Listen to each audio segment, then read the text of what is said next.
마가복음 13장 28절부터 37절까지 교독하시겠습니다.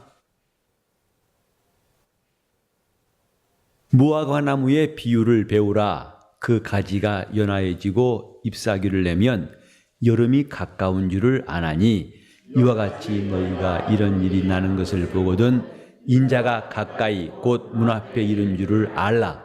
내가 진실로 너희에게 말하노니 이 세대가 지나가기 전에 이 일이 다 이루리라.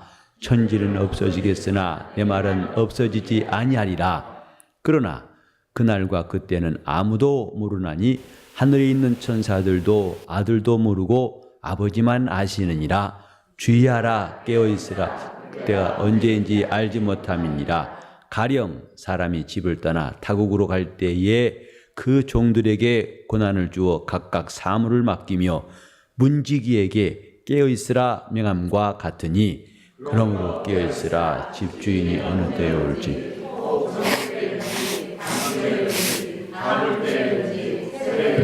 너희가 알지 못하며 그가 후련히 와서 너희의 자는 것을 보지 않도록 하라. 깨어있으라. 내가 너희에게 하는 이 말이 모든 사람에게 하는 말이니라 하시니라. 예수께서 말씀하실 때에 이 말씀이 얼마나 참된 것인가에 대해서 분명히 또 확실히 말씀하신 것을 우리가 볼 수 있습니다. 그래서 31절에도 천지는 없어지겠으나 내 말은 없어지지 아니하리라. 천지가 없어질 때는 반드시 올 것입니다. 사람들이 그날을 상상할 수가 없겠지요. 어떻게 이 천지가 없어지겠는가? 그러나 그건 반드시 올 것입니다마는 그때에도 내 말은 없어지지 않는다. 이 일은 반드시 이룰 것이다 라고 주님은 확신을 가지고 말씀하셨습니다. 우리 믿음은 주님 말씀을 신뢰하는 데 있는 것입니다. 그가 하신 말씀을 참이라고 믿는 사람들이 그리스도인들이에요. 세상은 그를 영접치 아니하였으나 영접하는 자, 곧 그 이름을 믿는 자들에게 하나님은 그 자녀가 되는 권세를 주셨습니다. 우리가 저 교회 밖의 사람과 비교해서 나은 것 딱 하나입니다. 믿는다는 것, 그거밖에 없어요. 우리는 그들과 비교해서 인격적으로 훌륭하다고 해서 성도가 된 것도 아니고 그들보다 더 나은 것이 있기 때문에, 훌륭하기 때문에 그리스도인 됐다고 말할 수 없습니다. 교회를 오해해서 선남 선녀가 모인 곳이라고 한다면 이 사람은 큰 착각입니다. 교회는 선남 선녀가 모인 곳이 아닙니다. 오히려 저 교회 밖의 사람들이 손가락질하고 질시하는 그런 사람들이 모인 곳일 수 있어요. 예수님 당시에도 주님과 함께한 사람들을 바리새인들은 손가락질했습니다. 또 예수를 향해 비난하기를 세리와 죄인의 친구라고 말했어요.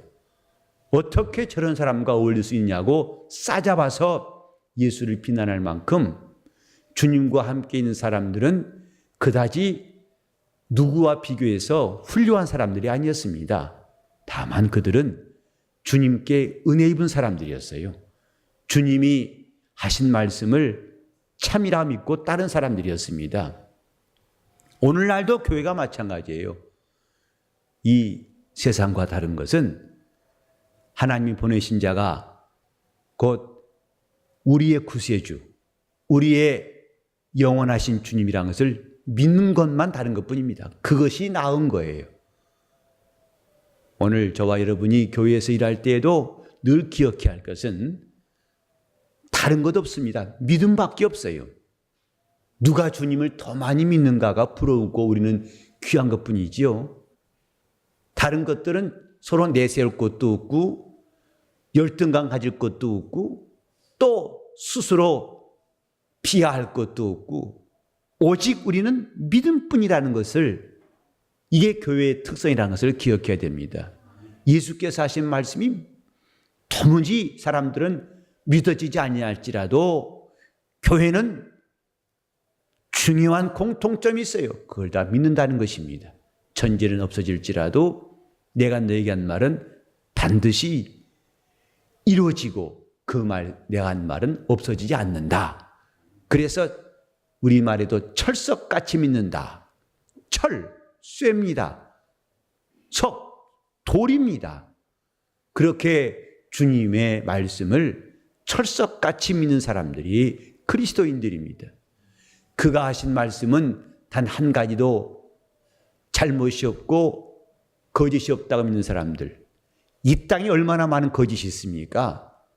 오히려 높은 데인 사람들이 거짓이 더 많다는 것이 많은 사람들을 낙심하게 만들어요. 눈만 뜨면 거짓밖에 없어요. 설마 했던 사람이 또 거짓말로 드러납니다. 그러나 우리가 아는 것은 참된 이는 하나님뿐이시라는 것. 그가 우리에게 참 소망이 되시고 우리가 그의 말씀을 믿는 것이 하나님을 기쁘시게 한다는 것을 우리는 잘 알아야 됩니다. 영적 생활은 이렇게 하나님이 참되신 분인 줄 알고 그의 말씀은 고지고 때로 믿는 사람들. 그래서 그분이 하지 말라면 하지 않고 하라면 하고, 그러므로 그분의 말씀을 따르다가 우리 목숨을 잃는 일이 생길지라도 거기서 멈추지 아니하고 그냥 진행하는 것. 이것이 영적 생활이고 주님을 따르는 사람들의 모습입니다. 여기에 주님께서도 다시 한번 강조하신 것은 이런 일에 대해서, 지금 주님이 하신 말씀에 대해서 사람들이 그리 쉽게 믿을 말은 아니기 때문에, 그것이 설마 그러겠어? 아니, 어렵지, 가능성이 매우 낮아, 아니면 말도 안 돼, 엉터리야 할 내용입니다.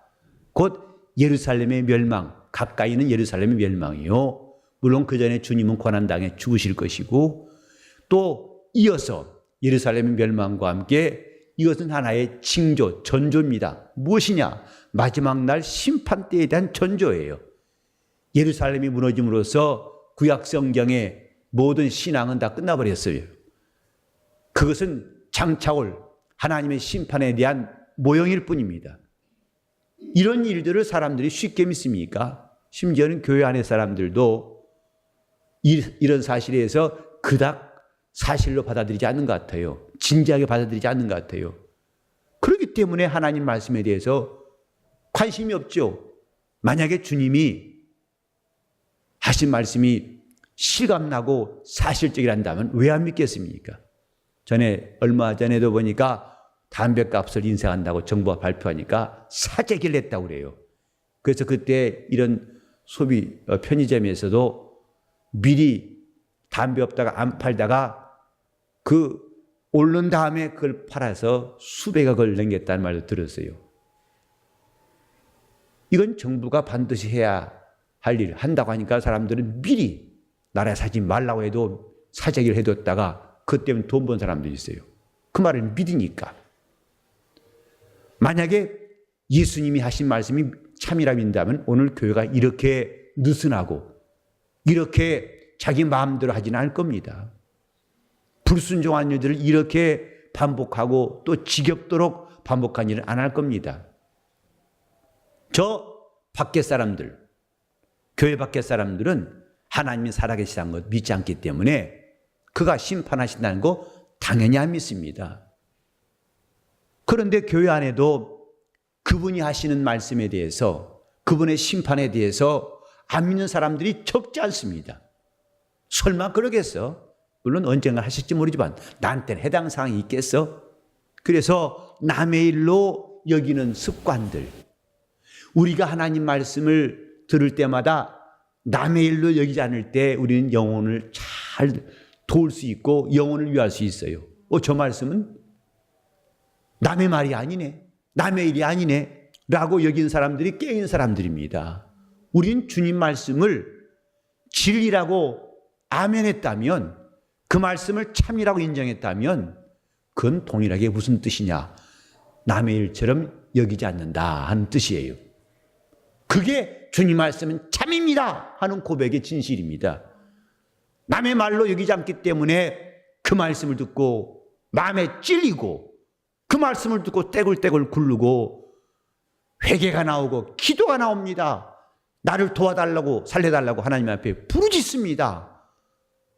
베드로가 설교할 때 그게 남의 말 같지 않은 사람들이 말했어요. 형제들아 우리는 어찌할꼬? 그들은 마음에 찔려서 어찌할꼬? 라는 말이 나왔습니다. 오늘 과연 설교를 들을 때 어찌할꼬? 라는 심정이 나옵니까? 나는 어찌할꼬? 라는 마음이 나옵니까? 그렇게 느끼는 사람만이 주님 말씀이 진리라고 여기는 사람들이에요. 아직도 자기 이론은 세워지고 무너지지 않고 자기 고집은 꺾어지지 않습니다. 그런 게 완악한 마음에는 주의 말씀이 들려올 리가 없어요. 주님이 참말이다, 참말이다고 강조하시면서 말씀하시건만 그 말씀이 참말로 들리지 않기 때문에 교회 생활 오래 할수록 물때가 끼는 것처럼 덕지덕지 욕심이 생기고 자기 교만이 생기고 자기 고집만 점점 들어갑니다. 나중에는 그것이 자기의 권위, 그 고집이 권위라 생각해요. 자기 주장이 진짜 옳은 거라고 생각합니다. 그때부터는 남의 말이 들리지 않습니다. 우리는 주님 말씀에 대한 우리의 자세, 주님 말씀을 들을 줄 아는 사람들, 그렇게 말씀을 들어도 어찌할꼬라는 말이 안 나온다는 것은 아직도 자기 자신이 얼마나 영적으로 감각이 없고 두꺼운 껍질에 쌓였는가를 증명하는 것입니다. 주님이 이런 말씀하셨을 때 심정이 어땠을까? 천지는 없어지겠으나 내 말은 없어지지 않느니라. 내 말은 없어지지 않느니라 하실 때에 사람들 마음속에 있는 그 끝을 알 수 없는 의심, 또 주님 말씀을 받지 아니하는 저들의 완악한 심령들에 대해서 얼마나 주님의 마음에 근심이 있었을까? 설교자의 고독 아십니까? 말씀을 전하고 힘써 전했지만은 그 말씀이 심령 속에 들어가지 않냐고 튕겨나올 때 그 고독함. 간절히 전했지만은 이것이라고 담대히 말했지만은 그저 건성으로 끄떡끄떡하고 지나가는 모습 봤을 때의 그 고독함 아십니까? 이것은 주님의 마음을 1억만 분의 1도 헤아릴 수 없는 것이지만은 설교한 사람은 때때로 그 마음을 깨닫습니다. 주님 마음이 참 얼마나 민망하셨을까? 얼마나 그 마음에 근심이, 아쉬움이 있었을까? 말씀을 들은 사람들이 씨 뿌린 자의 비유에서 나오듯이 대부분 다 길 까고 돌짝 파시고 가시떨깁니다. 그 말씀을 받지 않더라고 그랬어요. 심지어는 예수님과 함께 살았던 그 사람들, 고향에 와서 말씀을 전할 때는 그들은 오히려 다른 가버나움보다도 다른 지역보다도 더욱더 예수를 배척하더라고 말했습니다. 우리는 오늘 이 말씀을 잘 볼 수 있도록 그가 하신 말씀은 무화과 나무 잎이 연화해지고 또 이제 가지가 연화해지고 그 잎사귀를 내면 여름이 가까운 줄 알라. 이런 모습이면 여름이 가까웠다는 것이 아니겠느냐.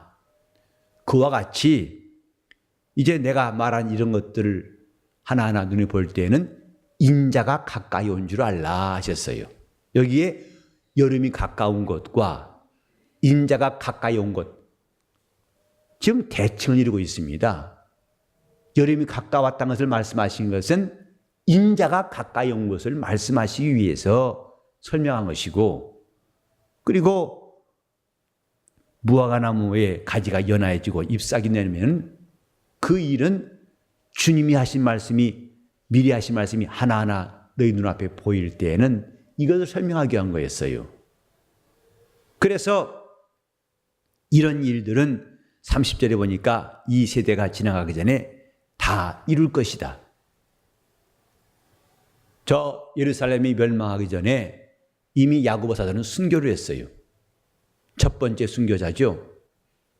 그리고 주 70년에 예루살렘 멸망했는데 그때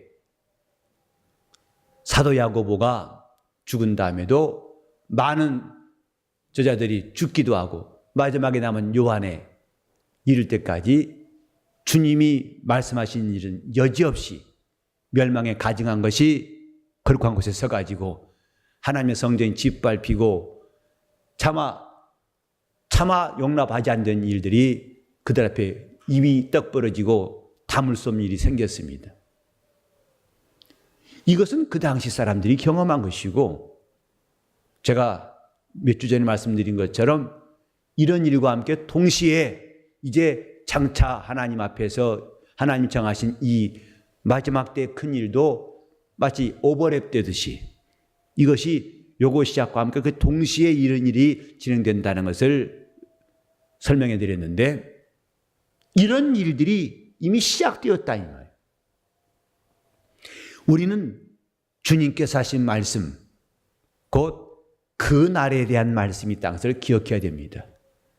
어떤 미혹하는 자들은 이 말씀을 이용해 가지고 사람들의 마음을 요동하게 만들어서 분유하게 만들어 가지고 엉뚱하게 몰아가고 있지만은, 그러나 이것을 알지 못하고 감각이 없는 것도 그것도 문제입니다. 너무 설치는 것도 문제고 너무 반응이 없고 무감각한 것도 문제입니다.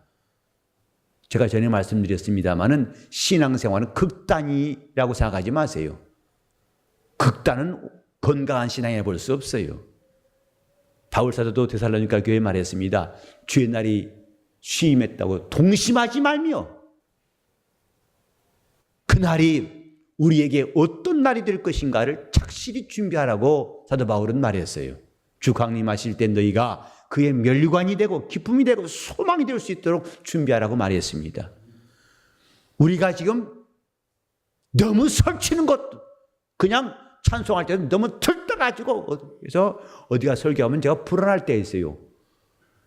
얼마나 충만하든지 아멘이 미리 나오고 고개를 미리미리 끄덕여서 말도 다 하는데 뭘 알았다는 것인지 이해가 안 가요. 하도 충만해가지고. 난 그런 충만은 겁이 난다고요. 그런가 하면 아주 얼음장 마냥, 돌덩어리 마냥 딱 굳어버려서 아무리 말해도 반응이 없는 그런 순간도 봤어요. 자, 우리는 이 둘 다 문제입니다. 주님의 말씀은 그때가 반드시 온다 하신 것입니다. 근데 그날은 아들도 모르고 천사도 모른다. 아버지만 아시느니라. 하지만 분명히 그날은 온다 하신 것이 주님의 말씀이에요. 이것을 어떤 미혹한 자들은 드디어 하나님이 인봉한 말씀을 풀어가지고 이때를 알게 하셨다. 그것을 우리에게 알리셨는데 언제다? 또 몇 명이 그날 주님 오실 때 들림받는다. 그러면 우리 숫자에 들어가야 한다. 또 오늘도 오다가 우편하면서 어떤 우편문을 봤는데 발신자가 없어요. 목사 앞으로 보내서 열어봤더니 신천지에서 온 글입니다. 우리는 지금 그들을 두려워할 것도 없고 말도 아무것도 아니야. 이것도 사실 그리 온당한 자세는 아닙니다. 우리는 그들이 두려워하고 그들이 오히려 정신 차리도록 우리 영적 생활을 제대로 해야 할 거 아니겠습니까? 요새 한국교회마다 가보세요. 다 앞에다 이 배너를 붙여놨죠. 신천지의 출입을 절대 금합니다. 근다고 안 들어옵니까? 그것이 방패가 됩니까? 진짜 훌륭한 방패는 우리의 참된 신앙생활이에요. 주님 말씀을 참으로 믿고 따르는 사람들. 그래서 그 말씀 앞에는 도무지 흔들리지 않고 교동치 않은 신앙생활. 오히려 그들은 두려워할 겁니다. 야, 이게 뭐냐? 정신이 바짝 나게 할 수 있는 것은 성도의 참된 신앙생활밖에 없어요. 저 신천지 대책 회의 무슨 기도 열고 그게 무슨 소용이 있습니까? 신앙은 부실한데 골다공증 마냥 사방에서 구멍이 숭숭 뚫려 있는데 그들이 얼마든지 찌르고 들어올 수 있는 것이 한참 많은데 우리는 주님 말씀은 참말이다.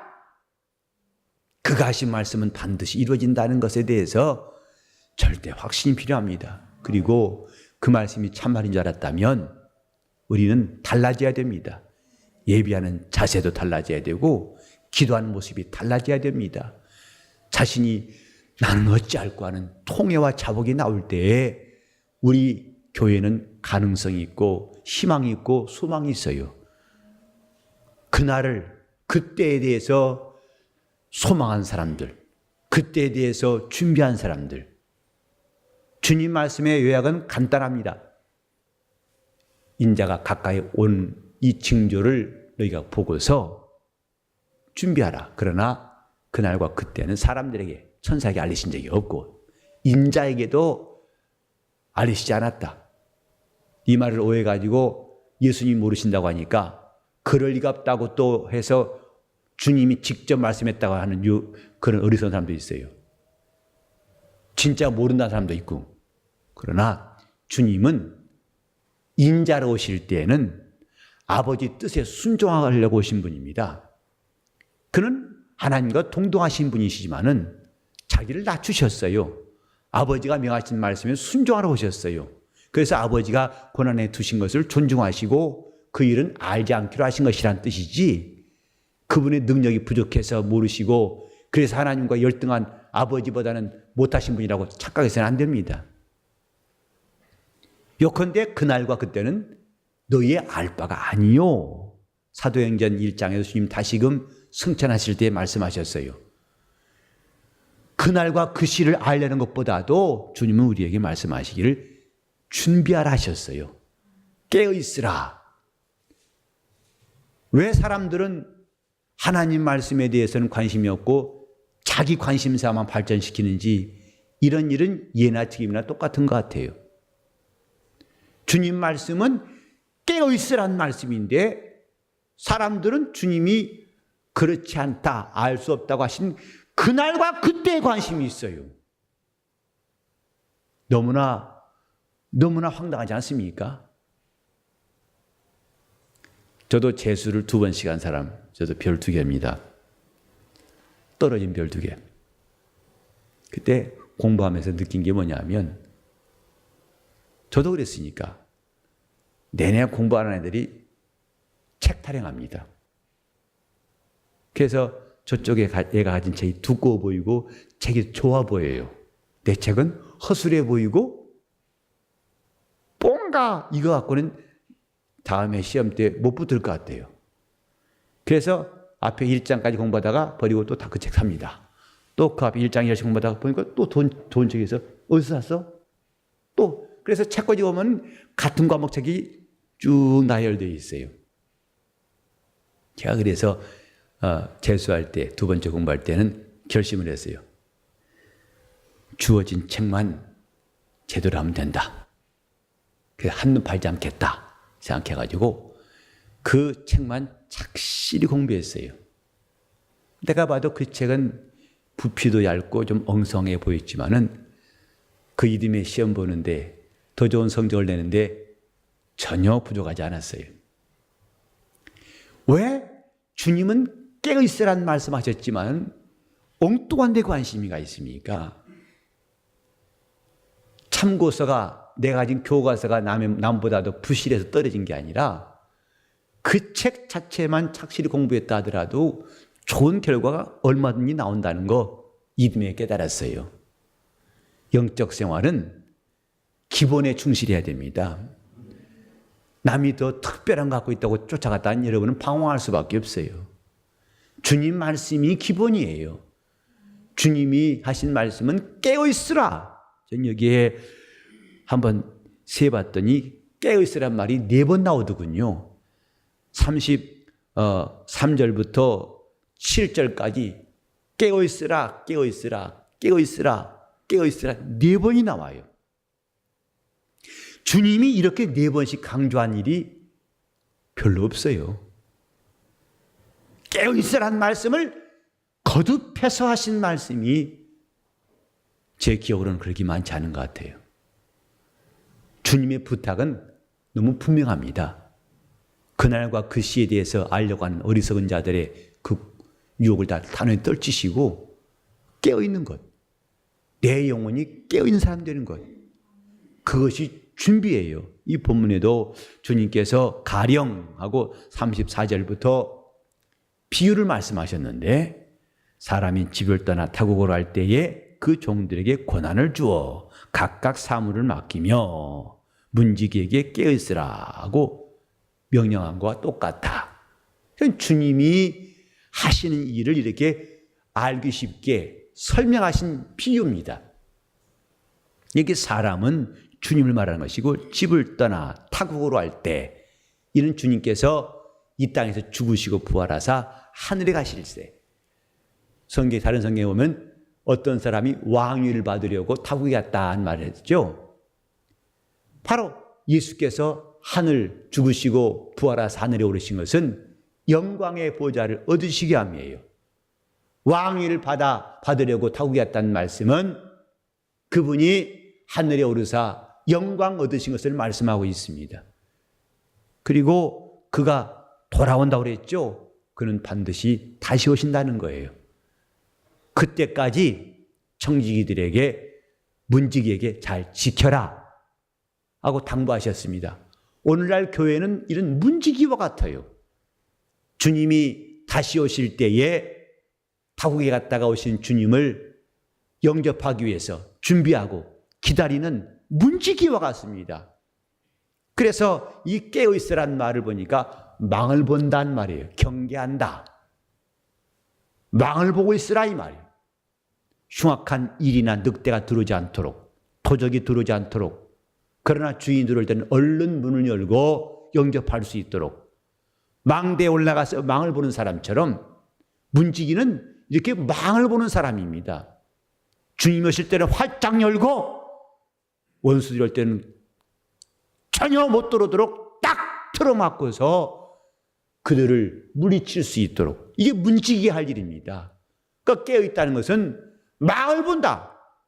오실 그분을 위해서는 항상 어느 때 오시더라도 네 하고 문을 열고, 들어오지 말아야 할 원수는 조금도 틈 못하도록 단단히 지키고, 이게 깨어있는 겁니다. 철회한다는 것이 아니라 잠 안 잔다는 것이 아닙니다. 주님이 우리에게 분부하신 말씀 깨어있으랍니다. 그때는 반드시 있고 꼭 그리 될 터이니 너희는 깨어있으라. 하나님 말씀이 너무나 단순하고 분명한 것만 사람들은 자기 지식에 미혹돼 가지고 이 말씀을 복잡하게 만들고 있어요. 그래 바울은 말했죠. 누룩 없는 떡으로, 주님도 바리새인 누룩을 조심하라 하셨어요. 하나님 말씀을 혼잡케 하는 이런 누룩을 다 제거하라고 성경은 말하고 있습니다. 간단합니다. 깨어있으라. 망을 보고 있으라. 왜? 그가 곧 돌아오시니까. 근데 여기 보면은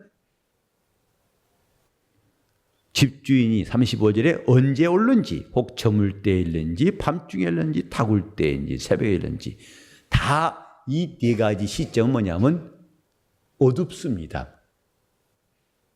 낮이 없어요. 그래서 보통 보면 주님 언제 다시 오실는지 낮이나 밤이나, 이제 꼭 주님이 밤에 오실 것 같다고 생각하세요? 낮에는 안 오실 거면 낮에는 시커 우리 안심하면 되겠네요. 밤에만 깨어있고. 근데 여기에 네 가지의 시점, 저물 때에 일는지 한 오후 6시, 7시 되겠죠. 밤중에 일는지 한 밤 11시, 12시 되겠죠. 타굴 때 새벽 한 서너 시 되겠죠. 이렇게 다 어두울 때입니다. 그건 몇 가지로 이제 설명할 수 있는데, 우리 지금 2014년, 15년 사는 사람들은 그들에 비하면 지금 거의 밤중인 사람들이에요. 오랜 세월이 지나서 이젠 하루가 다 돼가고 있는. 그런가 하면 주님이 오시는 이곳 자체가 어두운 곳이란 뜻도 될 수가 있습니다. 음부는 어두운 곳이다 이 말이죠. 그 밝은 영광의 나라에서 주님은 이 어둠에 있는 우리를 다 데리러 오실 터인데, 그때가 밤중일는지 저물 때일는지 새벽일지 타굴 때인지 그건 모른다. 하지만 중요한 것은 깨어있으라. 깨어있는 방법이 뭔지 아십니까? 기도입니다. 성경은 나와 함께 깨어있어 기도하자고 주님이 말씀하고 있어요. 우리 교회가 지금 필요한 것은 기도입니다. 저는 앞으로 이제 주일 설교가 다음 주까지, 그러니까 내일 모레 말고 4월 말까지를 일단 성령이 이런 분이다 하고 설교한 다음에 5월에 가정주의를 이제 지난 다음부터는 이 기도의 말씀에 대해서 계속 또 시리즈로 하려고 지금 생각하고 있어요. 우리 살아계신 하나님의 성전의 특성은 기도가 있다는 거거든요. 교회가 깨어있다는 말은 기도가 살아있다는 뜻이에요. 기도가 끊이지 않고 있고 기도가 살아있다는 것. 우리 성도들도 깨어있다는, 내 각각도 깨어있다는 뭐냐면 기도하는 사람이라는 뜻이에요. 자, 나는 기도하는 사람, 그럼 나는 깨어있는 사람 바꿔서 합시다. 나는 기도하는 사람. 나는 깨어있는 사람. 깨어있는 사람이 기도하는 사람이에요. 이 사람에게는 주님의 날이 갑작스럽게 오지 않습니다. 이 사람은 망을 보고 있어서 누가 오는지를 살피고 문을 열어야 할지 문을 꼭꼭 닫아 걸어야 할지를 그가 알게 됩니다. 깨어있으라. 주님의 간절한 부탁은 지금 깨어있으라는 것입니다. 여러분 가정마다 어려운 일들이 없는 가정이 있습니까? 우리 성도들의 가정을 신방할 때마다 느끼는 것은 뭐냐면 교회에서 만날 때는 아무 문제 없는 것 같아요. 왜? 목사를 만나서 인사할 때마다 다 얼굴이 화장했죠. 또 대부분 다 웃습니다. 자기 정난한 나 시험 들었어 이런 사람 거의 없어요. 시험 들었을 때 올 때는 웃어요. 다 웃으니까 난 또 다 무사하구나 평안하구나 생각하지요. 그럼 막상 집에 가 신방하다 보면 양파 껍질 벗겨서 하나하나 문제가 드러나고 이 가정의 탄식 소리가 근심하는 그 무게가 점점 더 기팡을 느끼게 됩니다. 근데 여러분 나만 그런 뜻 생각하지 마세요. 다 마찬가지입니다. 베드로가 말했어요. 세상에 있는 너희 형제가 다 동일한 고난받느니라고 말했습니다. 사람마다 집마다 다 왜 어려움이 없겠습니까? 우리는 어려움이 있다는 것 자체가 낙심할 문제가 아니고 그것이 그 다음에 기도로 그 다음으로 진행하지 않는다는 것이 그게 문제예요. 어려움은 누구나 다 겪는 과정 중에 하나라고 생각하셔야 돼요. 근데 그 어려움이 마지막이 아니라 그 다음에 그 다음 단계로 업데이트가 되고 그 다음 단계로 업그레이드가 되는 그것이 필요한 것이다 이 말이죠. 기도. 깨어있으라. 기도하라. 주님 말씀은 2000년 전부터 지금까지 계속 똑같이 말씀하고 깨어있으라. 4번이나 말씀하신 주님이 지금도 똑같이 우리에게 하신 말씀은 깨어있으랍니다. 정신없이 세월에 휩쓸려 살지 말고 저는 여러분들이 좀 특별한 결심을 했으면 좋겠어요. 목사했던 완력에 의해서 좌지우지 되는 것이 아니라 여러분 자신부터가 어찌할꼬 하는 마음에서 시작된 비롯된 나는 깨어있어야겠다. 나는 기도하러 가야겠다. 단 30분이라도 오니까 기도하러 가야겠다. 우리 주님이 깨어있어야 하신 말씀을 내가 들었으니까 내 영혼아 어찌할꼬 기도하러 가야겠다. 이제는 기도할 때 우리 교회가 말씀이 살아있고 기도가 살아있는 교회가 되어야 할 때라고 생각합니다. 주님은 우리 영혼을 위해서 하신 말씀 깨어있으랍니다. 그때는 반드시 온다는 걸 주님은 알고 계세요. 그리고 우리도 그렇게 믿기를 바라시는 거예요. 주님이 아시는 것처럼 주님이 확실히 알고 우리가 하신 말씀처럼 우리도 큰 확신을 가지고 그렇다! 우리도 주님처럼 주님이 알고 계신 것처럼 주님이 맞다고 하신 것처럼 나도 그렇게 시인하고 나가자고 결심하시는 사람 되시기를 바랍니다. 자, 나는 기도하는 사람, 나는 깨어있는 사람, 나는 기도하는 사람. 주님 날이 속히 임한다는 것 사실입니다. 그러나 너무 들떠가지고 설치는 것도 곧 잘못된 겁니다. 어리석은 겁니다. 근다고 무관심한 것도 잘못된 겁니다. 우리 시간 기도하실 때 나와 내 가정에 깨어있게 해달라고 우리 온 교회가 깨어서 간구할 수 있도록 주님이 하신 말씀은 참 줄 알았사오니 이제 내가 어찌할꼬 하며 자복하고 내 기도가 터지게 하시고 회개를 사랑하게 도와주시고 이때 은혜 받을 수 있도록 다 잡시면서 통성으로 기도하시겠습니다. 하나님 아버지 우리가 주님 하나님 아버지, 우리 속에는 주님의 시간표가 있게 도와주셔서 그때를 놓치지 아니하고 준비할 수 있는 성도가 되게 하여 주시옵소서.